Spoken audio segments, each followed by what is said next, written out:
ಮಾಸ್ತಿಗುಡಿ ಸಿನಿಮಾಗೆ ಸಾವಿನ ಕ್ಲೈಮ್ಯಾಕ್ಸ್. ಹೆಲಿಕಾಪ್ಟರ್ನಿಂದ ಜಿಗಿದ ನಟರಿಬ್ಬರು ಜಲಸಮಾಧಿ. ಮೃತದೇಹಗಳಿಗಾಗಿ ಶೋಧ ಕಾರ್ಯ.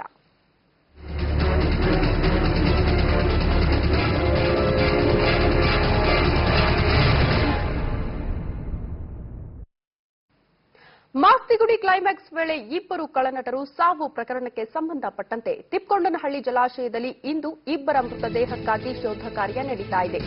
ರಾಷ್ಟ್ರೀಯ ವಿಪತ್ತು ನಿರ್ವಹಣಾ ತಂಡದಿಂದ ಕಾರ್ಯಾಚರಣೆ ನಡೀತಾ ಇದ್ದು ಸ್ಥಳಕ್ಕೆ ಅಭಿಮಾನಿಗಳು ಕೂಡ ಈಗಾಗಲೇ ಆಗಮಿಸಿದ್ದಾರೆ.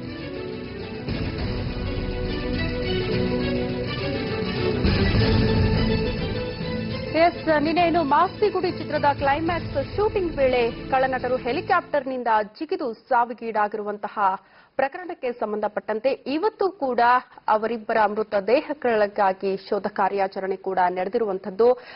ಸಾಕಷ್ಟು ಜನ ಅಭಿಮಾನಿಗಳು ಕೂಡ ಸ್ಥಳಕ್ಕೆ ಧಾವಿಸಿದ್ದಾರೆ. ನೀವು ಕೂಡ ದೃಶ್ಯಗಳಲ್ಲಿ ನೋಡ್ತಾ ಇದ್ದೀರಿ. ಇವತ್ತು ಕೂಡ ಏನು ಶೋಧ ಕಾರ್ಯಾಚರಣೆ ನಡೀತಾ ಇದೆ. ಇದು ನಿನ್ನೆ ನಡೆದಿರುವಂತಹ ದುರಂತ. ಅಂದ್ರೆ ಏನು ಚಿತ್ರದ ಒಂದು ಕ್ಲೈಮ್ಯಾಕ್ಸ್ ಶೂಟಿಂಗ್ ವೇಳೆ ಇಬ್ರು ಕಳ್ಳನಟರು ಹೆಲಿಕಾಪ್ಟರ್ನಿಂದ ಜಿಗಿತಾರೆ. ಆದ್ರೆ ಈಜು ಬರದೆ ಅವರು ಮುಳುಗಿ ಅಲೆ ಸಾವನ್ನಪ್ಪಿರುವಂತಹ ದುರಂತ ಒಂದು ನಿನ್ನೆ ನಡೆದಿರುವಂತದ್ದು.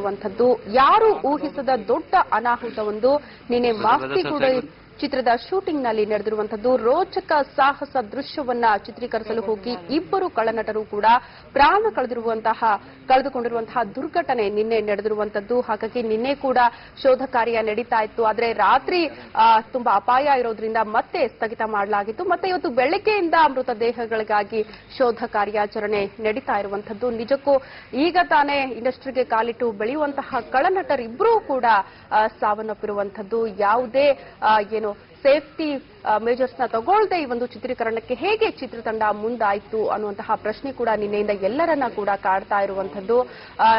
ಇಲ್ಲ ಅಂದ್ರೆ ಏನಾದ್ರೂ ಡೆಮೋನಾದ್ರೂ ಮಾಡಬಹುದಿತ್ತು, ಸೇಫ್ಟಿ ಮೇಜರ್ಸ್ ನ ತಗೋಬಹುದಾಗಿತ್ತು. ಯಾವುದು ತಗೊಳ್ಳದೆ ನಿನ್ನೆ ಏಕಾಏಕಿ ಹೋಗಿ ಚಿತ್ರೀಕರಣಕ್ಕೆ ಮುಂದಾಗಿರುವಂತದ್ದು. ಹಾಗಾಗಿ ಈಜು ಬರದೇ ಇದ್ರೂ ಕೂಡ ಇಬ್ರು ಕಳ್ಳನಟರು ನಿನ್ನೆ ಅಲ್ಲಿಂದ ಜಂಪ್ ಮಾಡಿ ಸಾವಿಗೀಡಾಗಿದ್ದಾರೆ.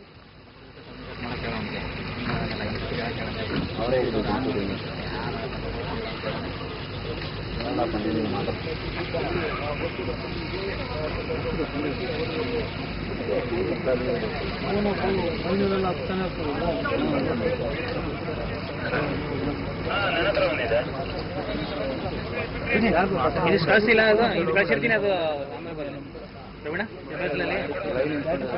ಹಾಕಿದ್ರೆ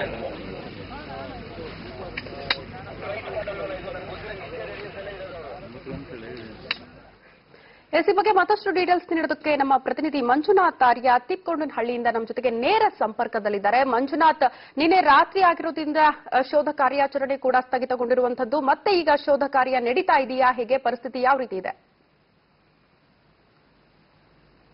ಖಂಡಿತ ಶ್ರುತಿ, ಮಾಸ್ತಿಗುಡಿ ಚಿತ್ರದ ಒಂದು ಕ್ಲೈಮ್ಯಾಕ್ಸ್ ಶೂಟಿಂಗ್ ನ ವೇಳೆಯಲ್ಲಿ ಇಬ್ಬರು ಖಳನಾಯಕರು ಹೆಲಿಕಾಪ್ಟರ್ ಮೇಲಿಂದ ಒಂದು ಕೆರೆಗೆ ಬಿದ್ದು ಸಾವನ್ನಪ್ಪಿದ್ದಾರೆ. ಇನ್ನು ನಿನ್ನೆ ರಾತ್ರಿ ಇಡೀ ಕೂಡ ಅಷ್ಟೇ ಕಾರ್ಯಾಚರಣೆ ಮಾಡಿದ್ದು. ಸುಮಾರು 12 ಗಂಟೆವರೆಗೂ ಕೂಡ ಕಾರ್ಯಾಚರಣೆ ನಡೆಸಿದಂತಹ ಅಗ್ನಿಶಾಮಕ ಅಧಿಕಾರಿಗಳು ಮತ್ತು NDFA ಸಿಬ್ಬಂದಿಯವರು ಕೂಡ ಕಾರ್ಯಾಚರಣೆ ಮಾಡಿದ್ರು. ಆದರೂ ಕೂಡ ಮೃತದೇಹಗಳನ್ನು ಹೊರಕ್ಕೆ ತೆಗೆಯೋಕ್ಕಾಗಲಿಲ್ಲ. ಜೊತೆಗೆ ಬೆಳಕಿನ ಅಭಾವ ಕೂಡ ಅಷ್ಟೇ ಇಲ್ಲಿತ್ತು. ಆ ಒಂದು ಕಾರಣಕ್ಕೆ ಮಧ್ಯರಾತ್ರಿ 12 ಗಂಟೆ ವೇಳೆಯಲ್ಲಿ ಒಂದು ಕಾರ್ಯಾಚರಣೆ ಕೂಡ ಸ್ಥಗಿತ ಮಾಡಿದ್ರು. ಇದಾದಂತ ಬಳಿಕ ಈಗ ಮುಂಜಾನೆ 8:15 ವೇಳೆಗೆ ಮತ್ತೆ ಕಾರ್ಯಾಚರಣೆ ಆರಂಭ ಮಾಡಿದ್ರೆ NDFA ಆಗಿರ್ಬೋದು ಮತ್ತು ಅಗ್ನಿಶಾಮಕ ಸಿಬ್ಬಂದಿ ಅವರು ಜಂಟಿಯಾಗಿ ಒಂದು ಕಾರ್ಯಾಚರಣೆಯನ್ನು ಕೂಡ ಮಾಡ್ತಾ ಇದ್ದಾರೆ. ನಾವು ಒಂದು ನೋಡ್ತಾ ಇರಬಹುದು. ಸುಮಾರು 8:30ಯಿಂದಲೂ ಕೂಡ ಅಷ್ಟೇ ಒಂದು ಕೆರೆಗೆ 3 ಬೋಟ್ಗಳಿಗಾಗಲೇ ಇರುವಂತದ್ದು. ಆ ಒಂದು ಅಗ್ನಿಶಾಮಕ ಸಿಬ್ಬಂದಿ ಮತ್ತು NDRF ಸಿಬ್ಬಂದಿಯವರು ಒಟ್ಟಾರೆಯಾಗಿ ಸುಮಾರು 25ಕ್ಕೂ ಅಧಿಕ ಸಿಬ್ಬಂದಿಯವರು ಈಗಾಗಲೇ ಒಂದು ಕೆರೆಯಲ್ಲಿ ಮೃತದೇಹಗಳಿಗಾಗಿ ಒಂದು ಶೋಧ ಕಾರ್ಯವನ್ನು ನಡೆಸ್ತಾ ಇದ್ದಾರೆ. ಅದರಲ್ಲೂ ಪ್ರಮುಖವಾಗಿ ದುನಿಯಾ ವಿಜಯರನ್ನು ಕೂಡ ಅಷ್ಟೇ NDFA ಸಿಬ್ಬಂದಿಯವರು ಕರ್ಕೊಂಡು ಹೋಗಿದ್ದಾರೆ. ಯಾಕಂದ್ರೆ ನಿನ್ನೆ ಯಾವೊಂದು ಸ್ಥಳದಲ್ಲಿ ಇಬ್ಬರು ಖಳನಾಯಕರು ಬಿದ್ರು ಏನನ್ನೋದ್ರ ಬಗ್ಗೆ ಕೂಡ ಅವರಿಂದ ಸವಿವರವಾಗಿ ಅಲ್ಲಿ ಮಾಹಿತಿಯನ್ನು ಕೂಡ ಪಡ್ಕೊಂತಿದ್ದಾರೆ. ಮಾಹಿತಿಯನ್ನು ಪಡ್ಕೊಂಡಾದಂತಹ ಬಳಿಕ ಆ ಒಂದು ಸ್ಥಳದಲ್ಲಿ ಏನಾದರೂ ಮೃತದೇಹಗಳು ಇದೆಯಾ ಅನ್ನೋದ್ರ ಬಗ್ಗೆ ಕೂಡ ಅಷ್ಟೇ ಆ ಒಂದು NDRF ಸಿಬ್ಬಂದಿಯವರು ಒಂದು ಕಾರ್ಯಾಚರಣೆಯನ್ನು ಕೂಡ ಮಾಡ್ತಿದ್ದಾರೆ. ಇದೆಲ್ಲ ಒಂದ್ ಕಡೆ ಆದ್ರೆ ಮತ್ತೊಂದು ಕಡೆ ಕೂಡ ಅಷ್ಟೇ ಇಲ್ಲಿ ಸಾಗರೋಪ ತಂಡವಾಗಿ ಜನರು ಕೂಡ ಇಲ್ಲಿ ಬಂದಿದ್ದಾರೆ. ಯಾಕಂದ್ರೆ ಈ ಒಂದು ದುರ್ಘಟನೆ ನಡೆಯಿತು ಅಂತ ಗೊತ್ತಾದಂತ ತಕ್ಷಣದಲ್ಲಿ ನೋಡೋಕ್ಕೂ ಕೂಡ ಅನೇಕ ಒಂದು ಜನರು ಕೂಡ ಭಾಗಿಸಿದ್ದಾರೆ. ಅದರಲ್ಲೂ ಪ್ರಮುಖವಾಗಿ ಈಗಾಗಲೇ ಒಂದು ಕೆಲವು ಚಿತ್ರ ನಟರಾಗಿರ್ಬೋದು ಎಲ್ಲರೂ ಕೂಡ ಈಗಾಗಲೇ ಒಂದು ಘಟನಾ ಸ್ಥಳಕ್ಕೆ ಬರ್ತಿದೆ. ಅದರಲ್ಲೂ ಪ್ರಮುಖವಾಗಿ ನಟ ಶಿವರಾಜ್ ಕುಮಾರ್ ಅವರು ಕೂಡ ಈಗಾಗಲೇ ಒಂದು ಸ್ಥಳಕ್ಕೆ ಭೇಟಿ ನೀಡಿ ಒಂದು ಏನಾಯ್ತು ಅನ್ನೋದ್ರ ಘಟನೆ ವಿವರವನ್ನು ಕೂಡ ಈಗಾಗಲೇ ಪಡ್ಕೊಂತಿರುವಂತಹದ್ದು. ಇದೆಲ್ಲ ಒಂದ್ ಕಡೆ ಆದ್ರೆ ಮತ್ತೊಂದು ಕಡೆ ಈಗಾಗಲೇ ಒಂದು ಇಡೀ ಚಿತ್ರತಂಡದ ವಿರುದ್ಧವಾಗಿ ಒಂದು ತಾವರೆಕೆರೆ ಪೊಲೀಸ್ ಠಾಣೆಯಲ್ಲಿ ಒಂದು ದೂರು ದಾಖಲಾಗಿರುವಂತಹದ್ದು. 304 ಮತ್ತು 188 ಸೆಕ್ಷನ್ 2 ಅಡಿಯಲ್ಲಿ ಈಗಾಗಲೇ ಒಂದು ದೂರು ಕೂಡ ದಾಖಲಾ ಮಾಡಿದ್ದಾರೆ. ಅದರಲ್ಲೂ ಪ್ರಮುಖವಾಗಿ 188 ಸೆಕ್ಷನ್ ಹೇಳುವಂತಹದ್ದು ಯಾವುದೇ ಒಂದು ಸರ್ಕಾರದ ಆದೇಶವನ್ನು ಉಲ್ಲಂಘನೆ ಮಾಡಿದಲ್ಲಿ ಆ ಒಂದು 188 ಸೆಕ್ಷನ್ ಆಗುತ್ತೆ. ಜೊತೆಗೆ 304A ಕೂಡ ಅಷ್ಟೇ, ಅಂದ್ರೆ ಯಾವುದೇ ಒಂದು ಸಾವು ಸಂಭವಿಸುತ್ತೆ ಅಂತ ಅನ್ಕೊಂಡಿರಲ್ಲ, ಆದ್ರೂ ಕೂಡ ಅಷ್ಟೇ ಅನ್ಎಕ್ಸ್ಪೆಕ್ಟೆಡ್ ಆಗಿ ಸಾವು ಸಂಭವಿಸುತ್ತೆ. ಆ ಒಂದು ನಿಟ್ಟಿನಲ್ಲಿ 2 ಪ್ರಕರಣಗಳನ್ನು ಈಗಾಗಲೇ ಚಿತ್ರತಂಡದ ಮೇಲೆ ಕೂಡ ತಾವರೆಕೆರೆ ಪೊಲೀಸ್ ಠಾಣೆಯಲ್ಲಿ ಒಂದು ದೂರು ಕೂಡ ದಾಖಲಾಗಿರುವಂತಹದ್ದು. ನಾವು ಇನ್ನೂ ಒಂದು ಎಡಭಾಗದ ಒಂದು ದೃಶ್ಯಾವಳಿಯಲ್ಲಿ ಕೂಡ ಈಗಾಗಲೇ ನಾವು ಗಮನಿಸ್ತಾ ಬರ್ಬೋದು. ಯಾಕಂದ್ರೆ ಈಗಾಗಲೇ ನಟ ಶಿವರಾಜ್ ಕುಮಾರ್ ಕೂಡ ಈಗಾಗಲೇ ಘಟನಾ ಸ್ಥಳಕ್ಕೆ ಆಗಮಿಸಿದ್ದಾರೆ. ಅದರಲ್ಲೂ ಪ್ರಮುಖವಾಗಿ ನಟ ಶಿವರಾಜ್ ಕುಮಾರ್ ಆಗಮಿಸಿದಂತೆ ಚಿತ್ರನಟ ಪ್ರೇಮ್ ಅವರಿಗೆ ಶಿವರಾಜ್ ಕುಮಾರ್ ಎಲ್ಲವನ್ನು ಕೂಡ ಮಾಹಿತಿಯನ್ನು ಕೊಡ್ತಿರುವಂತದ್ದು. ಯಾಕಂದ್ರೆ ನಿನ್ನೆ ಏನು ಘಟನೆ ಆಯಿತು, ಜೊತೆಗೆ ಪ್ರಿಕಾಷನ್ಸ್ ಯಾಕೆ ತಗೊಂಡಿರಲಿಲ್ಲ, ಇದರ ಬಗ್ಗೆ ಏನು ಗಮನ ಹರಿಸಿದ್ರಿ ಏನು ಅನ್ನೋದನ್ನು ಈಗಾಗಲೇ ನಟ ಶಿವರಾಜ್ ಕುಮಾರ್ ಪ್ರೇಮ್ ಅವರಿಂದ ಈಗಾಗಲೇ ಒಂದು ಮಾಹಿತಿಯನ್ನು ಕೂಡ ಪಡ್ಕೊಳ್ತಾ ಇದ್ದಾರೆ. ಹೀಗಾಗಿ ಶಿವರಾಜ್ ಕುಮಾರ್ ಕೂಡ ಈಗಷ್ಟೇ ಏನು ಈ ಒಂದು ಘಟನಾ ಸ್ಥಳಕ್ಕೆ ತಿಪ್ಪಗೊಂಡನಹಳ್ಳಿ ಕೆರೆ ಸಮೀಪ ಬಂದಂತಹ ಶಿವರಾಜ್ ಕುಮಾರ್ ಪ್ರೇಮ್ ಆಗಿರ್ಬೋದು ಮತ್ತು ಆ ಒಂದು ಚಿತ್ರತಂಡ ಏನಿದೆ ಆ ಒಂದು ಚಿತ್ರತಂಡದಿಂದ ಈಗಾಗಲೇ ಒಂದು ಮಾಹಿತಿಯನ್ನು ಕೂಡ ಈಗಾಗಲೇ ಪಡ್ಕೊಂತಿದ್ದಾರೆ. ಇನ್ನು ಇದಾದಂತಹ ಬಳಿಕ ಈಗಾಗಲೇ ತಾವರೆಕೆರೆ ಪೊಲೀಸರು ಕೂಡ ಮತ್ತೊಂದು ಕಡೆಗೆ ಈಗಾಗಲೇ ಒಂದು ತನಿಖೆ ವಿಚಾರವಾಗಿ ಒಂದು ವಿಚಾರಣೆಯನ್ನು ಕೂಡ ನಡೆಸೋಕೆ ಮುಂದಾಗಿರುವಂತಹದ್ದು. ಅದರಲ್ಲೂ ಪ್ರಮುಖವಾಗಿ ನಿನ್ನೆ ಏನು ಚಿತ್ರತಂಡ ಒಂದು BWSSB ಮುಖಾಂತರ ಒಂದು ಪರ್ಮಿಷನ್ ತಗೊಂಡಿದ್ದು, ಈ ಒಂದು ಪರ್ಮಿಷನ್ ತಗೊಂಡಂತಹ ವೇಳೆಯಲ್ಲಿ ಕೂಡ ಅಷ್ಟೇ BWSSB ಅವರು ಸ್ಪಷ್ಟವಾಗಿ ಒಂದು ಚಿತ್ರತಂಡಕ್ಕೆ ಒಂದು ಕೆಲವೊಂದು ನಿಯಮಗಳನ್ನು ಹೇಳಿದ್ರು. ಅಂದ್ರೆ ಯಾವುದೇ ಕಾರಣಕ್ಕೂ ಕೂಡ ನೀರಿನ ಒಳಗಡೆ ಇಳಿಬಾರ್ದು ಅಂತ ಒಂದು ಆದೇಶವನ್ನು ಕೂಡ ಸೂಚನೆಯನ್ನು ಕೊಟ್ಟಿದ್ರು. ಆದ್ರೂ ಕೂಡ ಚಿತ್ರತಂಡ ಏನು ಮೊದಲನೇದಾಗಿ BWSSB ಅವರ ಬಳಿ ಪರ್ಮಿಷನ್ ತಗೊಂಡಂತಹ ವೇಳೆಯಲ್ಲಿ ಯಾವುದೇ ಕಾರಣಕ್ಕೂ ನಾವು ನೀರಿನ ಒಳಗಡೆ ಇಳಿಯಲ್ಲ, ಒಂದು ವೇಳೆ ಏನಾದರೂ ಇಳಿದಂತಹ ಪಕ್ಷದಲ್ಲಿ ಅದಕ್ಕೆ ಸೂಕ್ತವಾದಂತಹ ಮೆಜರ್ಮೆಂಟ್ಸ್ ಆಗಿರ್ಬೋದು ಮತ್ತೆ ಲೈವ್ ಜಾಕೆಟ್ ಆಗಿರ್ಬೋದು ಎಲ್ಲವನ್ನು ಕೂಡ ಹಾಕೊಂಡು ನಾವು ನೀರಿನೊಳಗೆ ಹೋಗ್ತೀವಿ ಅಂತ ಹೇಳಿದ್ರು. ಮತ್ತು ಇನ್ನೊಂದು ಇಲ್ಲಿ ಪ್ರಮುಖವಾಗಿ ನಾವು ನೋಡಬೇಕಾಗಿರುವಂತಹದ್ದು ಹೆಲಿಕಾಪ್ಟರ್ನ ಮುಖಾಂತರವಾಗಿ ಏನು ಕ್ಲೈಮ್ಯಾಕ್ಸ್ ಶೂಟಿಂಗ್ ಮಾಡ್ತೀವಿ, ಆ ಒಂದು ವೇಳೆಯಲ್ಲಿ 100 ಮೀಟರ್ ಅಂತರದಿಂದ ನಾವು ಏನು ನೀರಿನ ಒಳಗೆ ಧುಮುಕ್ತೀವಿ ಅಂತಾನೂ ಕೂಡ ಯಾವುದೇ ಕಾರಣಕ್ಕೂ BWSSB ಅವರಿಗೆ ಮಾಹಿತಿ ಕೂಡ ಅಷ್ಟೇ ಇರಲಿಲ್ಲ. ಆ ನಿಟ್ಟಿನಲ್ಲಿ ಇದಾದಂತಹ ಬಳಿಕ BWSSB ಅಧಿಕಾರಿಗಳು ಕೂಡ ಶೂಟಿಂಗ್ ನ ವೇಳೆಯಲ್ಲಿ ಸ್ಥಳದಲ್ಲಿ ಮುಕ್ಕಾ ಮೂಡಿದ್ರು. ಆದ್ರೆ ಸಂಜೆ ಏನು ಮಧ್ಯಾಹ್ನದ ವೇಳೆಗೆ ಏನು ಶೂಟಿಂಗ್ ಆಗೋಗಿದೆ, ಪ್ಯಾಕಪ್ ಆಗ್ತಿದೆ ಅಂತ ಏನು ಚಲನಚಿತ್ರದ ತಂಡ ಏನು BWSSB ಅಧಿಕಾರಿಗಳು ಹೇಳಿದಂತಹ ವೇಳೆಯಲ್ಲಿ ಇಲ್ಲಿಂದ BWSSB ಅಧಿಕಾರಿಗಳು ಕೂಡ ಇಲ್ಲಿಂದ ಹೋಗಿದ್ದಾರೆ. ಹೀಗೆ ಹೋದಂತಹ ನಂತರ ಮತ್ತೆ ಈ ಒಂದು ಕ್ಲೈಮ್ಯಾಕ್ಸ್ ನ ಶೂಟಿಂಗ್ ಅನ್ನು ನಡೆಸಿದ್ದಾರೆ. ಆ ಒಂದು ವೇಳೆಯಲ್ಲಿ ಈ ಒಂದು ದುರ್ಘಟನೆ ಸಂಭವಿಸಿದೆ ಅಂತಾನೂ ಕೂಡ ಈಗಾಗಲೇ ಹೇಳಿರುವಂತಹದ್ದು.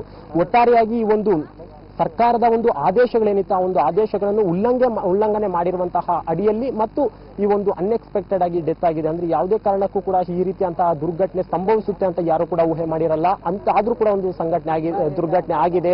ಈ ನಿಟ್ಟಿನಲ್ಲಿ 2 ಪ್ರಕರಣಗಳನ್ನು ಈಗಾಗಲೇ ತಾವರೆಕೆರೆ ಪೊಲೀಸರು ದಾಖಲು ಮಾಡ್ಕೊಂಡಿದ್ದಾರೆ. ಅದರಲ್ಲೂ ಪ್ರಮುಖವಾಗಿ ಏನು ಮೊದಲನೇ ಕಂಪ್ಲೇಂಟ್ ಫೈಲ್ ಆದಂತಹ ಸಂದರ್ಭದಲ್ಲಿ ಪ್ರೊಡ್ಯೂಸರ್ ಮತ್ತು ಡೈರೆಕ್ಟರ್ ಹಾಗೂ ಸ್ಟೆಂಟ್ ಮಾಸ್ಟರ್ ಏನಿದೆ, ಯಾಕಂದ್ರೆ ಸ್ಟೆಂಟ್ ಮಾಸ್ಟರ್ ಮೊದಲನೇದಾಗಿ ಹೇಳ್ಬೇಕಾಗಿತ್ತು, ಯಾಕಂದ್ರೆ 100 ಮೀಟರ್ ಅಂತರದಿಂದ ಬಿದ್ದಂತಹ ವೇಳೆಯಲ್ಲಿ ಸೇಫ್ಟಿ ಮೆಜರ್ಮೆಂಟ್ ಹಾಕೊಳ್ಬೇಕಾಗಿತ್ತು, ಯಾಕಂದ್ರೆ ಒಂದು ಟ್ರಯಲ್ ನೋಡ್ಬೇಕಾಗಿತ್ತು. ಇದ್ಯಾವುದನ್ನು ಕೂಡ ಮಾಡಿರಲ್ಲ, ಏಕಾಏಕಿ ಈ ರೀತಿ ಖಳನಾಯಕರನ್ನ ಮೇಲ್ಗಡೆಯಿಂದ ಧುಮುಕಿಸಿದ್ದಾರೆ.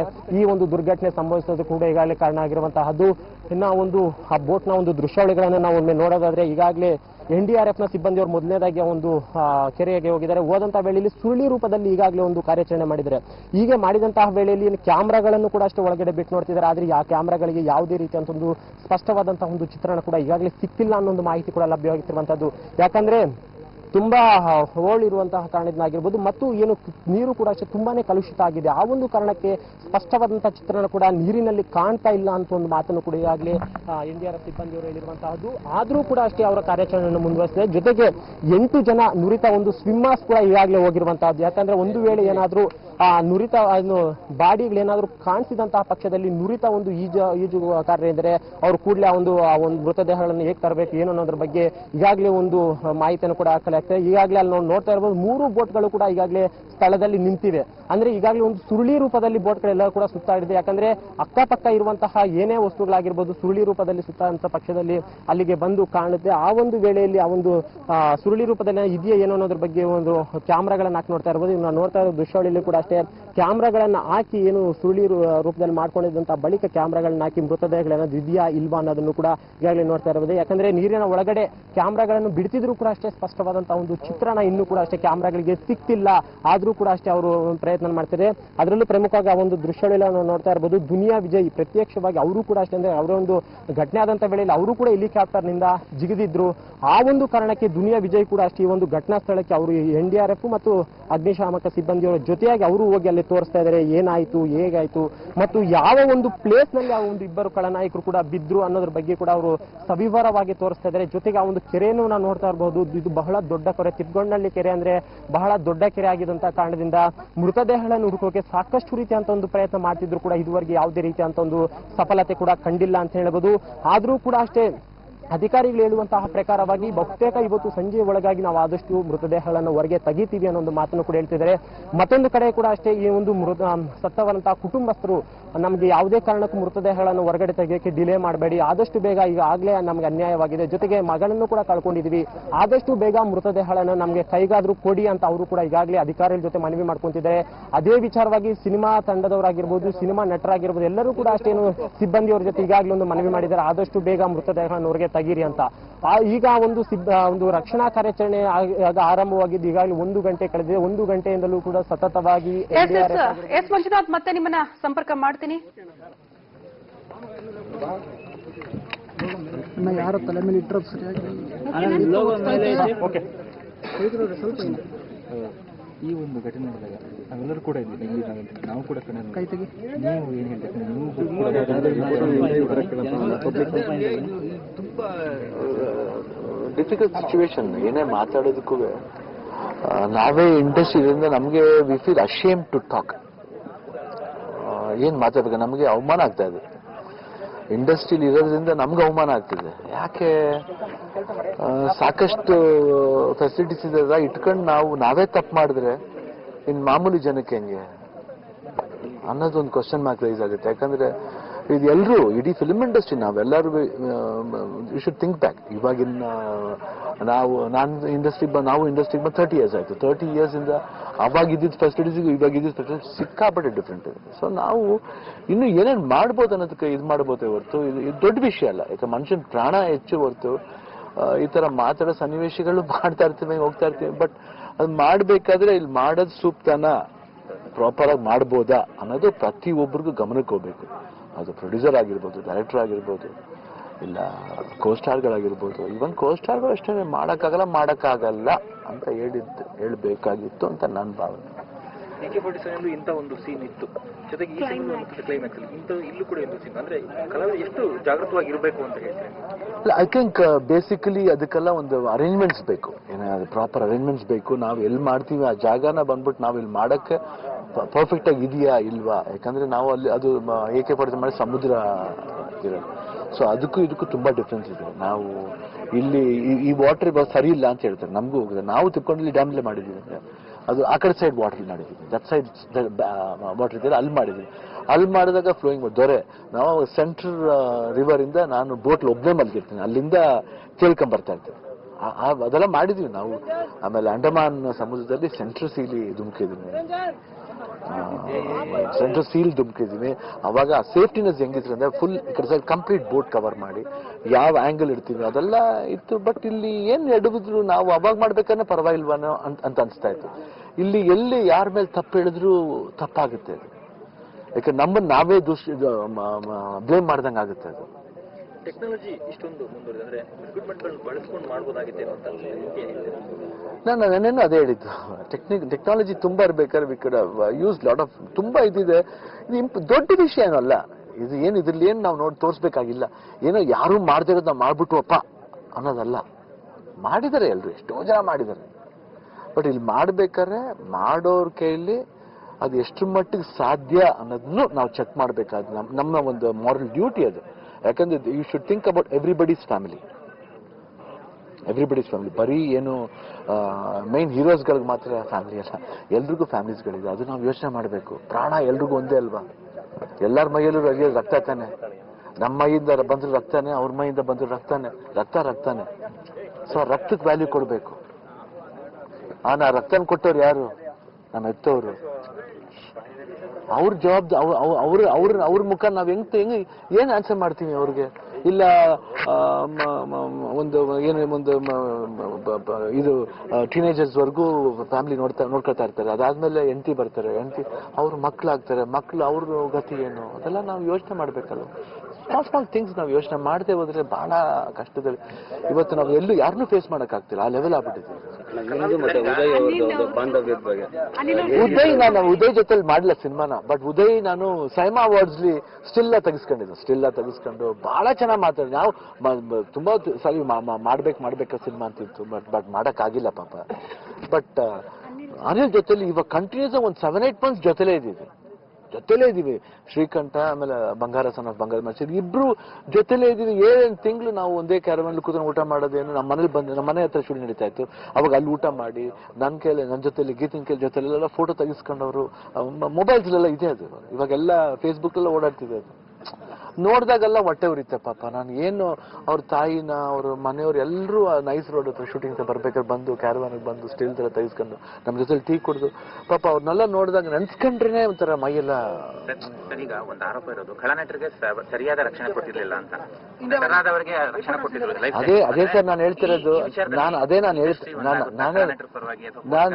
ನಾನು ಯಾವಾಗಲೂ ಅವಾಗಿಂದ ನಾನು ಒಂದೇ ಸರ್. ನಾನು ಯಾಕಂದ್ರೆ ಮಾಡಕ್ ಆಗದೆ ಹೋದ್ರೆ ಮಾಡಿಸ್ಬೇಡಿ ಅಂತಾನೆ ಹೇಳ್ತೀನಿ ಹೊರತು ಇಲ್ಲಿ ಕಳನಟ ಆಗ್ಲಿ ಇಲ್ಲ ಕ್ಯಾರೆಕ್ಟರ್ ಆರ್ಟಿಸ್ಟ್ ಯಾರೇ ಇವನ್ ಒಂದು ಸ್ಮಾಲ್ ಏನು ಸಹ ಕಲಾವಿದ್ರು ಅಂತಾರಲ್ಲ ಏನು ನಮ್ದು ಹಿಂದೆ ಕೂತ ಅವ್ರಿಗೆ ಯಾರೇ ಆಗಿರ್ಬೋದು. ನಾವು ಜೂನಿಯರ್ಸ್ ಅಂತ ಹೇಳ್ಬಾರ್ದು. ಅಪ್ಪಾಜಿ ಯಾವಲ್ಲ ಜೂನಿಯರ್ಸ್ ಅಂತ ಹೇಳ್ಬಾರ್ದು. ಅವರು ನಟ್ರೇಕ್ ಅಂತ ಹೇಳ್ತಾರೆ. ನಾವು ಜೂನಿಯರ್ಸ್ ಅಂತ ಹೇಳ್ಬಾರ್ದು. ಅದಕ್ಕೆ ಸಹ ಕಲಾವಿದ್ರು ಅಂತ ಹೇಳ್ತೀವಿ. ಅವ್ರನ್ನೂ ನಾವು ಇದು ಮಾಡಂಗಿಲ್ಲ. ಯಾರನ್ನೇ ಮಾಡಂಗಿಲ್ಲ. ನಾವು ರಿಸ್ಕ್ ಇದ್ದಾಗ ಮಾತ್ರ ಖಂಡಿತ ಯಾರು ಮಾಡಕ್ಕೂ ನಾವು ಬಿಡಬಾರ್ದು. ಯಾಕಂದ್ರೆ ಅದು ನಮ್ಮ ಮಾರಲ್ ರೆಸ್ಪಾನ್ಸಿಬಿಲಿಟಿ ಆಗುತ್ತೆ. ಇಲ್ಲ ಖಂಡಿತ ಅದು 100% ಅದು ನಾವು ನಮ್ಮ ಆರ್ಟಿಸ್ಟ್ ಇದರಲ್ಲೇ ಆಗಲಿ ಪರವಾಗಿಲ್ಲ ಏನು ಸ್ವಲ್ಪ ಏನೋ ಆಗುತ್ತೆ ಏನು ಚೇಂಬರ್ ಇರ್ಬೋದು ಇಲ್ಲಾಂದ್ರೆ ನಮ್ಮ ಆರ್ಟಿಸ್ಟ್ ಸೆಷನ್ ಇರ್ಬೋದು ಇಲ್ಲ ಎಲ್ಲ ಯೂನಿಯನ್ ಜೊತೆ ಕೂತ್ಕೊಂಡು ಒಂದು ಡಿಸ್ಕಷನ್ ಮಾಡ್ಬೇಕಿತ್ತು. ಇದ್ರ ಬಗ್ಗೆ ಸ್ವಲ್ಪ ಎಲ್ಲರೂ ಗಮನ ಕೊಡಬೇಕು. ಯಾಕಂದ್ರೆ ಪ್ರತಿಯೊಬ್ಬರು ಪ್ರಾಣನ ಯಾರನ್ನು ನಾವು ಗ್ರಾಂಟೆಡ್ ಆಗಿ ತಗೊಳಂಗಿಲ್ಲ.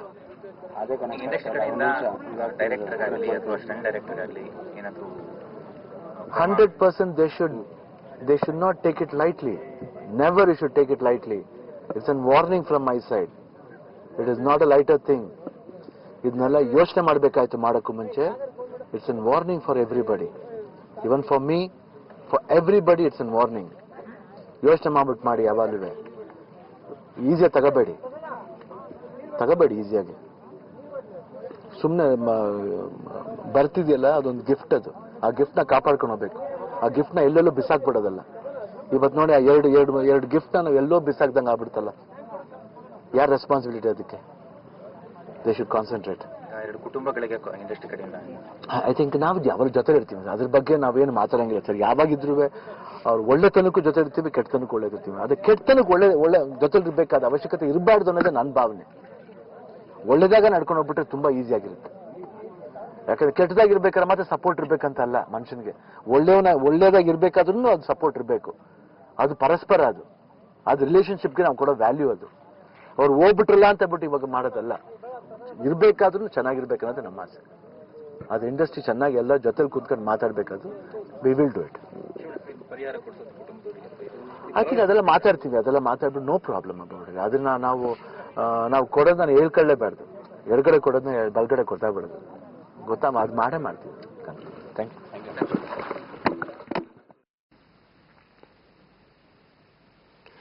ಎಸ್, ಇದಿಷ್ಟು ನಟ ಶಿವರಾಜ್ ಕುಮಾರ್ ಅವರ ಮಾತಾಗಿತ್ತು. ನಿಜಕ್ಕೂ ನಾವು ಕೂಡ ಇದೇ ಒಂದು ಇಂಡಸ್ಟ್ರಿಯಲ್ಲಿ ಕೆಲಸ ಮಾಡ್ತಾ ಇದೀವಿ. ಇಂತಹ ಸಾಕಷ್ಟು ಫಿಲಮ್ ಅನ್ನ ನಾವು ಕೂಡ ಮಾಡಿದೀವಿ. ಆದ್ರೆ ಡೂಪ್ ಮಾಡ್ತಾ ಇದ್ವಿ, ಎಷ್ಟೋ ಸೇಫ್ಟಿ ಮೆಜರ್ಮೆಂಟ್ಸ್ ನ ತಗೊಳ್ತಾ ಇದ್ವಿ. ಈಗ ಸಾಕಷ್ಟು ಟೆಕ್ನಾಲಜಿ ಮುಂದುವರೆದಿದೆ. ಆದ್ರೂ ಕೂಡ ಯಾಕೆ ಈ ರೀತಿ ಚಿತ್ರೀಕರಣ ಮಾಡಿದ್ದಾರೆ ಅಂತ ಅವರು ಕೂಡ ಮಾತನಾಡಿದ್ದಾರೆ.